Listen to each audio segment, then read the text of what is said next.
For some reason, Robyn wanted to do a Stanley Cup Finals preview, but this is a Coyotes show. I would much rather talk about the Coyotes. Let's get into it. You're Locked On Coyotes, your daily podcast on the Arizona Coyotes, part of the Locked On Podcast Network, your team every day.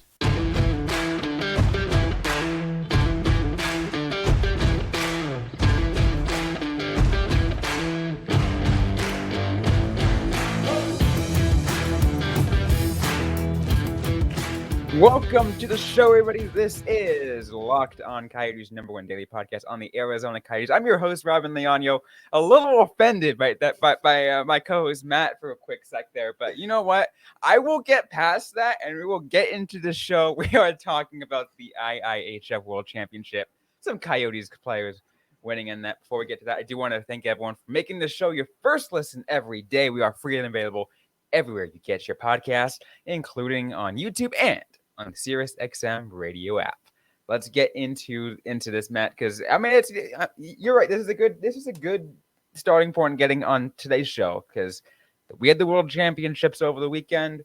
And good thing to talk about it because hey, we got a lot of Coyotes representation in the World Championships. First of all, a lot of Coyotes representation in the gold medal game. Mm-hmm. Yeah, and it would have been even more if it would have been the standard, boring USA, Canada. But hey, as an American, I got to look at the American team now and be like, come on, man. But we also, I was actually kind of happy just on the separate side of, I believe, unless I saw it incorrectly, trying to follow along on Twitter, it's Maximilian Zuber, Coyotes prospect who just signed, had the game-winning goal that sent Germany to the gold medal game. So as long as I understood that correctly, that's what I like to see because we want to see our prospects doing well. And look, let's have a little bit of self-deprecation. I apologize to the producers, but at least we have some Coyotes playing competitive hockey around this time of year. I mean, hey, look, that's you know, part of the show, right? We're talking about the Coyotes. We're just like, hey, you know what? We know where the Coyotes are at this point. We try to stay positive, but you know, everyone knows we cover a team that is not very good. So anytime we can get some kind of positive link, hey, I'm for it. I'm all for it. Any team that has Jack McBain is not very good. They're at least lower mediocre. Give this man some credit. But I want to go ahead and look at the team that won the gold medal. I do believe I have Zuber next as the silver medal slot. Everything else, we're going to go from left to right for the first couple of segments, and then maybe I'll let Robyn have her way and we'll talk about some Stanley Cup final stuff. Maybe. All right. I haven't decided. I'm a generous dictator every now and again. Awesome. Well, we'll absolutely see if we, but you know, I'll take it. I'll take whatever we can get. But let's get to the gold medal game or just the gold medal winners, because I think that had a fair amount of Coyotes representation, including the coach Andre Tourigny, who is the coach of Team Canada, and Shane Doan was GM. I think he was assistant GM this time, but like he's still involved with the front office stuff. It was weird. Like I think he stepped aside for someone else that he thought was more like seasoned. And Donor is just a nice guy regardless. But there are still some Coyotes representation, so regardless, he's still a builder here. Because first off, I want to throw you off guard real quick. Former Coyote Pierre-Olivier Joseph, who I'm on record at the time around the trade saying it was at rookie camp around 2018. I didn't think he looked very good. I'm still not his biggest fan, but you got a former Coyote right there, some representation. I want to scroll through this a little bit more while we're live. I think it's more fun that way. But for the most part, it's Jackery McBain, love that guy, Michael Carcone, Lawson Krause, and was I forgetting one? I believe I'm forgetting one. I had that list too, and it was. Maybe I'm thinking of the coach. Maybe you think you. I mean, no. Wait, McBain, Krause. Bain, Krause. Because I remember I said we have a Roadrunner, and a couple Coyotes. I remember I made the joke on Twitter, but I guess without wasting too much time, let's talk about these couple guys. So I want to Right. start with the Jackery McBain, the McBain Payne train, 2 goals, 2 assists, 4 points plus 3. Solid performance, usually, at least from what I was seeing of the lineups around the middle to bottom 6. Kind of a perfect role for the guy. And I am happy to see the bigger version of Connor Garland get a little bit of love at the IIHF championship. Oh, yeah. I mean, I think a lot of Coyotes fans feel a certain way about Connor Garland, like still, no matter what. So, but it's however you feel. I know. I love the guy. Connor Oh, Garland I is do my too. favorite player. Was my favorite player, and then we got the King Louis Eriksson himself. Then we got Jackery McBain, and I've realized my favorite player tends to be no one's favorite player since Shane Doan. So maybe I made up for my unoriginality as a kid with being like, Yeah. By the way, it was niche those now. 3 players, and Tourney and Doan. Yep, Torney and Donor. But Carcone, we talked about it on the last episodes. If you missed it, go ahead and check it out. I am starting to shill. I'm getting pretty good at it. 3 goals, 3 assists, 6 points, positive 4. If he doesn't get an NHL contract with this team next year, I will be quite perturbed. I will be very upset. Yeah. Oh, absolutely. Look, Carcone is Carcone. Like, he's been on a tear, and I don't think anyone's been surprised by this. If you're a Coyotes fan who's been following closely, you're not surprised by this.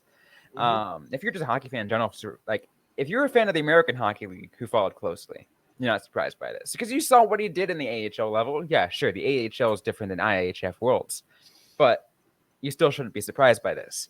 I've said it multiple times that you can gauge how good a player is going to be in any level based off just enough of an eye test of how they do at the AHL level. Just kind of it doesn't take an intense scout to be like, I can see this. I made the case. I did that with Carcone. I did that with Connor Garland, and a little bit of Aiden Hill too. So like, if I can do it, anyone can. So I love to see Carcone get there, and then just love to be one of the people to be like, hey, I saw this coming, and got good for him. I remember when Connor Garland was coming up in my first year, becoming a fan again, first year of the YouTube channel, first year covering him. And I was like, watching or listening to Tucson games every night on my nightly walks when they were on. And I was like, oh, this Connor Garland kid's going to be really good. And then he came up and was really good after people were looking at me like I was crazy. But then again, I also distinctly remember a moment when I was working there at the arena doing GSR stuff for the Coyotes. And Roncho was struggling at the start of the season. I'm like, look, they got to give Kemper a chance. And someone looked at me and said, essentially, you're an idiot. This team only goes as far as Ronta brings them. And it was the exact opposite. So right. I don't know, man. It's a pretty good feeling when you're ahead of the curve on this. But to not waste any more time, Krauser, 6 goals, 3 assists, 9 points, plus 9. Everyone knows how good Lawson Krause is now. It's kind of nice. It's good. It's also annoying because everyone thinks they're going to get him, and they're going to get him for like a second-round pick. I know, right? Like, look, the Coyotes locked him up long-term for a reason. Because look, he's got career years and he's only getting better. If you're going to think you're going to get him for a second round, for anything as little as a second-round pick, you're absolutely wrong. If you want to give us 4 second-round picks, then maybe split the diff and just give us 2 first. Maybe come on, give us a little bit. Give us a bone. I don't know. I'm just playing. But look, yeah, just to see, like, I love to see how Krause do so well too. Because look, I think everyone, because I just wanted to see Krause do well after the snake bitten season he had a couple seasons ago. The last season he had under Rick Tocchet. That COVID shortened year in 2021, like. How many posts? How many bells did he ring? Too many. He should have had 3 20-goal seasons. He would have had a really good season. He was just so freaking snake bitten, and then a lot of turnover happens. You really wonder, how is he going to adjust to this new system? And instantly, so much better career. Like, start not really. I'm not sure quite career year that first year under Tourney, but this last year, holy crap. Back-to-back 20-goal years. This kid is good. remember working at Mullet. I forget which college team was visiting, but I recognized the logo on their sweaters, and they were leaving the game early, like, oh, that Lawson Krause kid. We can talk a little more about Lawson Krause in a minute. We do have to pay the bills, so Robyn, take it away. And who is the company that would like our attention today? Well, today's episode is brought to you by Athletic Greens, and they have a really great product I'm going to tell you guys about. It is called AG1 because I normally don't get a lot of time for my daily nutrition and vitamins I need for the day. I wake up and I have to go straight to work. That's why I'm glad that I'm able to turn to AG1 from Athletic Greens. It's your one-stop shop for more than 75 high-quality vitamins, minerals, whole food source superfoods, probiotics, adaptogens. Help you get your day started right. Just one scoop of the special blend on your way to improve and support your gut health. It's lifestyle friendly. We're keto, paleo, vegan, dairy-free, or gluten-free. And best of all, it costs you less than $3 a day. And it's just one scoop in a cup of water every day, and that's it. No need for a million different pills and supplements to look out for your health. To make it easy, Athletic Greens is going to give you a free 1-year supply of immune-supporting vitamin D and 5 free travel packs with your first purchase. All you have to do is visit athleticgreens.com/NHL Network. Again, that is athleticgreens.com/NHL Network to take ownership over your health and pick up the ultimate daily nutritional insurance. I want to thank everyone for making this show your first listen every day. Once again, we are free and available everywhere you get your podcasts. But let's finish off, that thought. I want to hear that thought you had before we move on to the silver guys. But let's go to the other thought about Lawson Krause. Beast, great guy from what I can tell. I never really met him myself. Great on the ice, power forward type, fast, surprisingly for being as big as the kid is. Also, back-to-back 20-goal seasons off of that snake-bitten season. It's weird to think now because he was out of the two, and I've always seen them as kind of attached, being Krauser and Fisher. It's always been, hey, they play the same role, and essentially one being higher in the lineup is taking away minutes and a spot from the other, and kind of one's going to get priority and one's stats is going to be higher. I always thought Krauser was the better of the two, so you just keep him in that same role. I never thought he would be a second liner. And while he might not finish his run with the Coyotes as a second liner because there's some really good kids coming up in the next couple of years, unfortunately I have to wait a little bit longer on Cooley, but he literally isn't going to go back into the bottom six quietly. And he also might not even go to the middle six quietly. Oh, no. It's interesting, though, because, based off the player he is, you don't want to, I feel like he just still fits perfectly within that middle six just to kind of help support everyone else. Right. And I think that's still the perfect role. I mean, he can still, will he absolutely fight his way for top line minutes? Absolutely. But I feel like, he seems like he thrives the best around that, kind of floating between second and third line. Yeah, it's kind of. I feel like that's where his minutes have kind of hit that optimal point. And like I said, it's going to change over the next couple of years. There are some really good kids coming up, but he's not going to go without a fight. And also, I love him with Keller. A couple of years ago, he played really well with Keller. Mm-hmm. I feel like that was him not being with the Keller short makes leash him better line, offensively. right? The short leash line was Schmaltzy, Garland, and Keller, that's I right. believe. But This was after it. It was That's primarily right. so that way Krauser has someone to pass it to him, but also he can kind of protect Keller a little bit. And it was weird because he played well, but he didn't really seem to excel offensively with Keller as he is with Michelli, or when he was. They were trying to replace him with Gunther. It didn't really work that much. But what was it? Bukestad was his center for most of his time here. So he's a very interesting, very unique type of player. I'll say that. But we need to do a speed round, all right? So we can get to a little bit of Stanley Cup stuff in the third segment. I'll throw Robyn a bone, but let me go ahead and just get my speed round out of here. So first, for Team USA, you have my former favorite player on the team. Oh, he disappeared. Gosh darn it. Where is this beautiful guy? Where is he? I gotta run. Connor Garland, 2 goals, 6 assists, 8 points. Connor Mackey, current Coyote RFA, I do believe, 1 goal, 2 assists, 3 points for Team USA. They played in the bronze medal game, or do they not medal? I don't think they did not medal. All right. So that would make Germany the silver medalists. Yes, I believe so. So Maximilian Zuber, freshly signed prospect, his only goal is a -1 with 1 goal, so not all that bad considering looking at the rest of his defense. He got a +7, -1, -2, and so on. But his only goal was that clinchy goal to take him to the gold medal game. And then this is a stupid one for me personally. So back around like NHL 18, I had a lot of free time on my hands, and I'd always pick up Matthias Niederberger because he always had high potential. 6 wins, a 902 save percentage, a goals against average of 2.21 and 1 shutout. Not Coyotes related, but I did have to mention that. But what is Coyotes related is Czechia, who we had Ronald Knott, who is no longer coming back to the Coyotes organization at no points, -1, and Karel Vejmelka, a 943 save percentage, 178 goals against, a shutout, and 2 wins. Without a doubt, probably the best of the 3 goaltenders that were there, including Marek Langhammer, who was a Tucson Roadrunners goalie, 1 win, 881 save percentage, 255 goals against. Real quick, when Matt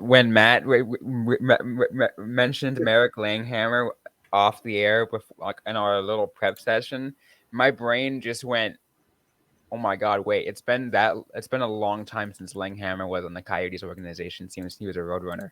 That was my first year covering the Roadrunners, and like my brain just took like how many years just passed? What is happening? Why? Did you feel old, Brian? Did Yes. you feel ancient? I was a sophomore in college then. Ooh, making me feel old too. We're 2 old people hosting a podcast. As probably those that are like in their 30s or 40s are listening to us, they're like, "Oh, come on." Everyone just looks at me and is like, "Oh, you don't know pain yet," and I'm like, "I feel like it. I'm married and I got a back that doesn't exist anymore." But 2 more defensemen to talk about for Switzerland. I don't know why I thought he was Swedish. Janis Moser, 1 goal, 1 assist, 2 points, +6. Doesn't surprise me. And Patrick Nemeth, a goal and an assist for 2 points and a +1. I thought he was American. I'm not gonna lie, even though like I get it. Like I thought he was American, but unless I'm missing anyone, that is all the Coyotes representation. That would put 3 Coyotes players as gold medalists, a Coyotes player as a silver medalist. I do not believe any Coyotes bronze medal this one, and then Donor as a builder and Tournier as a coach. And I just want to say this before I kick it back over to you. Everyone who says, "Hey, if we're gonna steal a coach, steal Tournier," you ain't taking Andre Tournier. You had a chance to hire him years ago before the Coyotes did. This madman is going to lead us to a cup, and he has absolutely squeezed everything he can out of every roster you ever had with him because he is that good of a coach. Oh, I love what Tourney's done. When he was first brought in, I really questioned at first. I was like, "You're bringing in a junior coach to coach an NHL team." This usually they kind of at least maybe take that junior coach might take an AHL role for a little bit and then they go up to the NHL. But they took him straight out of the it was the Ottawa 67s, I believe. And they took him straight out of there, and I'm like, "What are you doing? Like don't get me wrong. Like I was like, what are you doing?" And then about the moment I saw some of these players get like career highs and start playing well and actually have a lot more resiliency to them, I'm like, okay, Jordan's doing something right. He's doing a fantastic job. And I believe, undoubtedly so, in a few years from now, he will be a finalist for the Jack Adams. He honestly should have been last year. I'll stand by this. That team that everyone was saying wasn't even going to get 20 wins, him squeezing, 25 wins out of them, that should have been recognized. Out of a roster that looked like that. Oh, my God. I'm not going to pretend that I knew he was going to be great. I do remember I leaned heavily on a good friend of mine from Ottawa named Jacob, who follows a lot of junior hockey. And I was leaning heavily on any resource I could get. I knew Tournier would be a quality coach, especially with young players. He is phenomenal with young players. That was his reputation going into it. And it is 100% paid dividends for the Arizona Coyotes. And I know the Team Canada roster is a little bit older, but, I mean, you had Adam Fantilli on that team who had a phenomenal run. And I wish he would have been a future Coyote, but unless the Coyotes can pull some draft day miracle, we're not getting that of Fantilli. So the year was wasted, but I'm off my rocker a little bit. But yeah, I fantastic coach. And while I'm not going to pretend I knew to the degree, I knew he was going to be a quality choice. And my sources definitely were not wrong on that. I mean, that's good, right? It's good to have a source to kind of at least give you the idea. And again, I was still just hesitant just for the sole purpose of it's unconventional to hire a junior coach. Sometimes you need that, because it made sense. Too much of the coaching carousel. You're right, but it did make sense to me. Like at the time, although I still questioned it, it still made sense to me. I'm like, okay, the Coyotes are fully rebuilding, and I know for sure in the next few years it's going to be a super young team. Who else but a former junior coach is going to know how to work with young players? So it made sense, and it looks like it really panned out and worked well. So I'm glad I'm glad he proved some of my doubts wrong, but I'm also glad I'm just overall glad it worked out. Absolutely. And speaking of things that worked out, let's talk about Dallas, because anyone on this show, you're going to learn very quickly. If there's a team that I despise, Dallas is right up there, primarily because a lot of their fans are we want an interstate rivalry types. And all I'm going to say is I kind of hope Dallas relocates as a result of that. But they get blown out tonight. What was it, 6-0? It was and bad. I had to hear the earful of my wife being, "Oh my God, my favorite goalie, Aiden Hill." Side note: why can you simp for Aiden Hill, but I can't simp for Sophie Cunningham? I demand answers in the chat. No one's going to be here that long. Anyway, did you get to watch any of the game tonight between Vegas and Dallas? I was only able to watch bits and pieces. I had to take care of some other work, so I only wasn't able to get a whole lot of it. I would watch a decent amount of the series, and I was hoping for a little bit for the Dallas comeback because, as a, I've always been someone that doesn't like Vegas, and just for whatever any way. I mean, I like the city as a whole because it's kind of a fun place to be. I don't like their sports teams, so I kind of just adopted the hate in some ways. So I was like, you know what? Anytime that they get that potentially negative thing happen to Vegas, I'm for it. So if Dallas could have pulled off a reverse sweep, I'm just like, please. Plus, anyways, the last team they have been reverse first swept. I don't want to talk about that. Well, all I'm gonna say is I suppose they stopped swimming and they were dead in the water. Wait until rivalry week. It's going to get a lot more brutal. Robyn and I might actually fist fight outside of Mullet Arena for one of these games. That might just be the video. Oh, that's the episode. You know what? Speaking of which, we're going to make... I'm thinking about making a wager for that. Oh. I'm always down to bet, but we don't have a betting sponsor today. We'll talk about that next betting sponsor. I love it. Because then it actually works. Anyway, before we are already off track. In case you need to know my history with Vegas, as soon as they were announced, I'm like, more desert hockey, I'm down. I'm a fan as my second team, and plus if the Coyotes ever relocated, I have a backup team. After the whole Marc-Andre Fleury thing, I wasn't a big fan of Vegas no more, and then at this point, I'm just kind of over the hate. I'm just kind of 50-50 on them. But I will be cheering for Florida, right? Local born Matt Tkachuk. I know he's a St. Louis kid. I'll never take that away from him, but you were born here.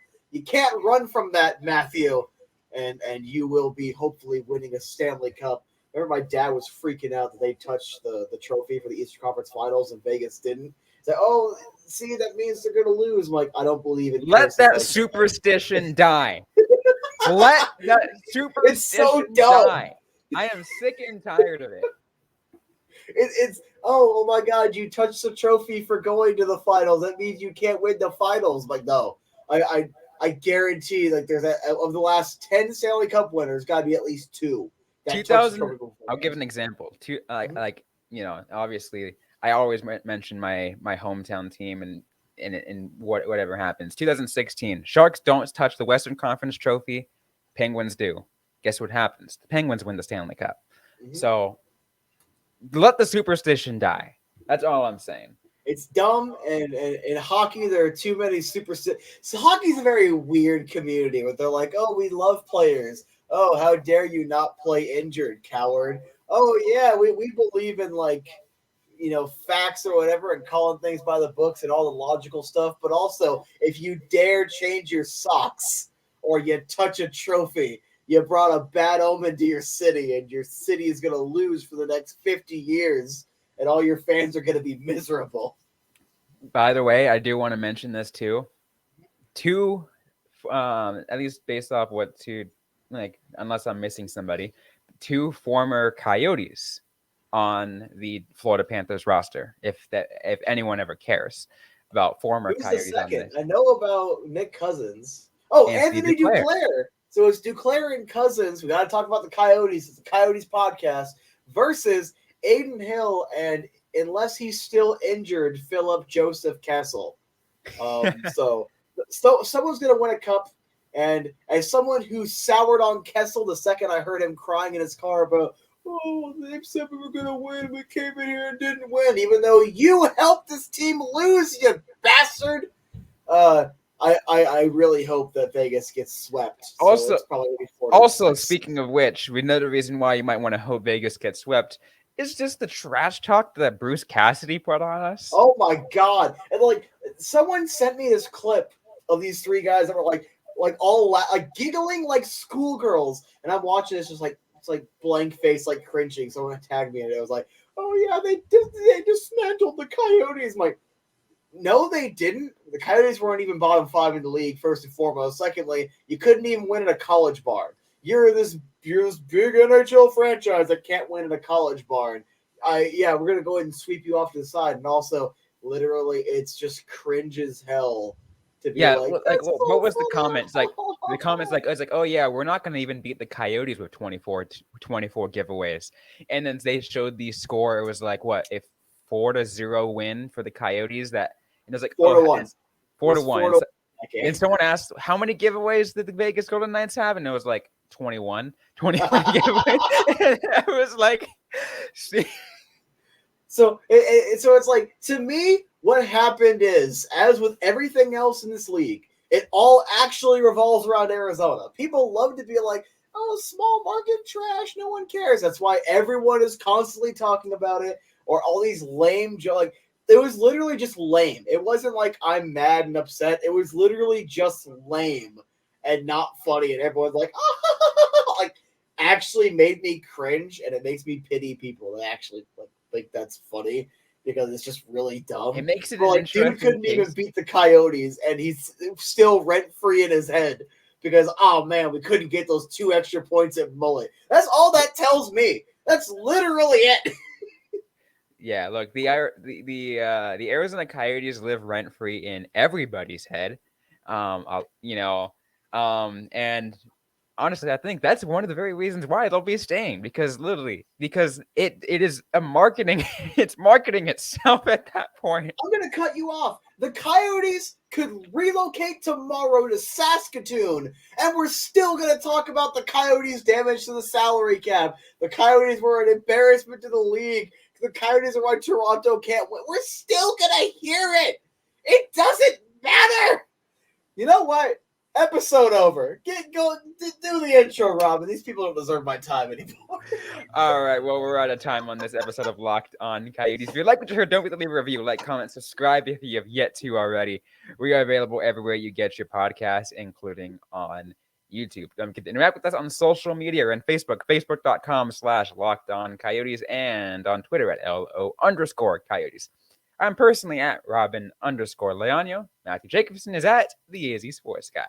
Interact with us. As a question you might have, we might answer it right back or on a future episode of the Locked On Coyotes podcast. Thanks again, everyone, for listening to today's episode. Hope you guys staying safe out there. Hope you guys staying healthy. And don't forget to howl on.